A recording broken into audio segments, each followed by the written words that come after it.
So watching my videos and following some of the insights on my website, you'll see that I don't put a high regard on the backswing. So that's not entirely true. But what I tend to find is once I teach someone what is really meant to happen into and beyond the strike, it changes their whole concept of what the hit actually is.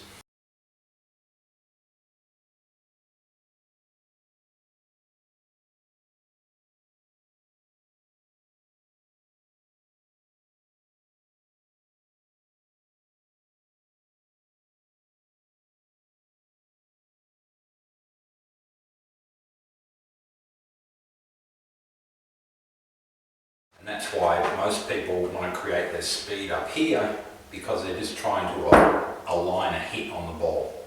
So the hit really happens more from loading the club and then getting rid of it over here. And that's a great bonus also, because we're not going to hit every shot perfect. So for mishits and for bad swings, what have you, if we're accelerating the club through this region, less can go wrong. A mishit, the club is not going to get twisted around as much. It's still going to keep going through. Even a fat shot, a little bit, it's still got some acceleration through the ball, so it's not just going to chunk 20 yards in front of us. We're always continuing our intent of speeding up or accelerating. So we don't want to have to feel like we go, using a car as an analogy, we don't need to feel like we want to go from first gear to second gear to fourth gear. It's like first gear, second gear, third gear, fourth gear.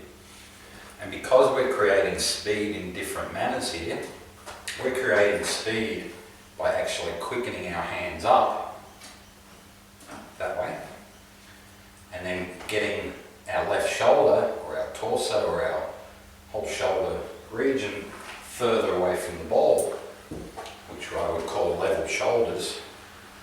My shoulders work more level. It feels like the left goes away and the right comes over. That's another compression, another speed that we're adding to the equation. So we can swing smoother. It feels like we're smoother, but we're actually going faster because we're creating speed in different manners. One, we're not forcing the club down and then having to slow down to align that force on the ball. We're using it free-falling it a bit more, quickening up with the rotation and quickening up with the body rotation. So we're creating speed in a much easier manner. And one of the beauties of it is as we hit and work, the hands stay closer to our centre, so that's speed. What also happens is it tends to pull our whole body forward and erect. The pressure of that after impact pulls us into a finish. So we're never going to be falling back here. And the other beauty of it, as I turn through, my shoulders and my hips will tend to rotate at the same rate of knots. So like I said, that would be a level turn. Whereas most people, as they create speed coming down, they'll create speed in their downswing. They'll have to stop at impact. Their hips will want to go this way, and then their shoulders will go that way. And of course, the arms will chase off. There's a lot of stress on the body doing that. You lose in your footing because you're trying to stay balanced against a whole off-balanced motion. Your hips are opening, your shoulders are steepening, and you're kinking your back. There's so much things that you're hurting yourself with by doing that. So, around and around, I don't feel anything. I still feel my feet. My feet actually get pulled in the direction that my pivot is going because they're gripping the ground better, because I'm working around myself. Up here, I really don't have any ground force whatsoever. It may look like it, or I'm trying to, but I'm basically going against the whole way that my body wants to move. So there's a lot of good things physically that come from the way that I'm trying to get my students to learn to swing the club also. So what we're really after in the swing is the dynamics of basically controlling our low point by turning the club down and through. That's the main thing. If we turn the club down and through with our arms, forearm rotation, the arms and hands stay closer. Once the arms and hands stay closer, then the body insists that it overtakes. The rounded part of the swing puts a lot more circular work into our feet, where our feet balance better. If I come up this way, I start to get towed, then I've got to back out and crazy things. You can never swing too flat, it just won't allow it because the way we're looking down at that ball from here. We would never try and hit the ball from around here. Basically can't happen. It's always pulling someone over to try and hit down on the ball. And that's one of the worst things that I read in golf instruction or thought, because I know I never try and hit down on the ball. It happens as a result of what I'm doing. So, we get told to hit down the ball, next minute everyone's doing this, or they hit down on it, but they're scuttling along the ground or shanking them, or just getting a disarray of awful shots. So if we're around, down happens. We never even have to try to do it. Around the body, forearms unrotate the wrist, which uncocks the club onto the ball. There's our down and through motion. We never have to try and set up here to try and do it, because then we're blocking our body. We never have to try and sway to do it. So many crazy logics out there that, if given the right information, they're all band-aids. If given the right information, it can change. And that's what I'm trying to do here with my drill series and a lot of the videos that I talk about. So I have discussed a lot of different things. They really lead to the same thing. They're just different ways to get the message across.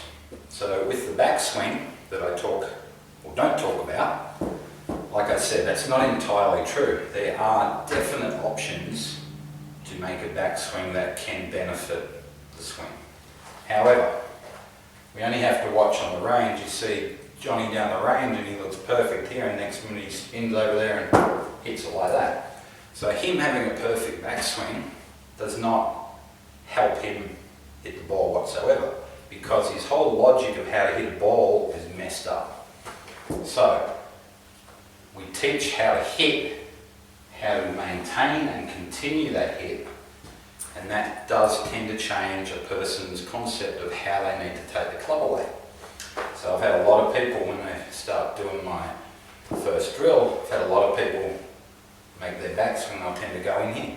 So they'll get it in there originally. Some like the feeling of, the slower tempo guys might go out here a little bit more and then build it back into that region. And both work, as I've seen over history. But what we've got to do is, if there's a little bit of plane shift, things have to be smoother, because we've got to have time for that to happen. The quicker tempo players tended to pull it around and sort of stay there. Now the hard thing with that, and this is why backswing does matter, and that's why I look at where people are progressing before I make suggestions for them.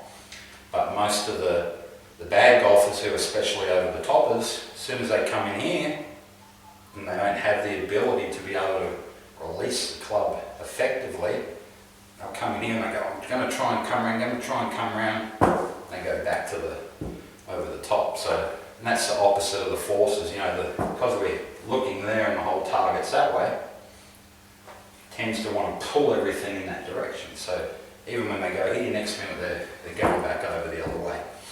So, that's where backswing can be different. Some people might need to swing a bit steeper in their shoulders. Some people may need to turn around a little bit because they do come over at a fraction. Some may need to go that way to be able to feel the slot back again. But we analyse that as we go and see where the first 3 drills take them. Most people end up finding their own sensation to where they need to take the club to be able to put the club. And you only have to look at Jim Furyk for that. That's his feel. He feels like he swings like Steve Elkington, but we know it looks nothing like it. But that's his sensation of where he needs to take the club to where he knows the true hit is. And He's one of the best at it through the ball in this region. He's as tight and as turning as they can be. So, same with Sergio of today's players. He tends to go a little bit wider and you can really see that load. But when you think about that, he's just got a lot of forearm range and a lot of wrist range. And he then knows how to use it. So all these guys that are top level players and maybe do things that is against the norm of the last 20 years instruction, they know what the hip's like. They have a whole, they may not be able to explain it, but they know how to do it. So that's the key, and that's why it's fantastic that guys like the two I just pointed out, Sergio and Furyk, have never really changed their swings. They know that's their feel for how they're meant to hit a golf ball. How they get there is of no consequence. It doesn't matter what it looks like because they're getting it in the right slot. So that's why I've always looked at the funkier looking swings, I guess you could call it, that were effective. Like Chichi Rodriguez, Peter Senior. There's a lot of guys that their swings, Ray Floyd, their swings are called off the chart crazy, but they're not. Doug Sanders, what they did, threw the ball from here to there and then even up to their finish was textbook. How they got it there may not be textbook, but dynamically it was correct for how they knew how to hit a ball. So what we want to do is we want to learn how to strike a ball that we can create speed without having to try and create speed, and that we can create the body to keep moving without having to stall.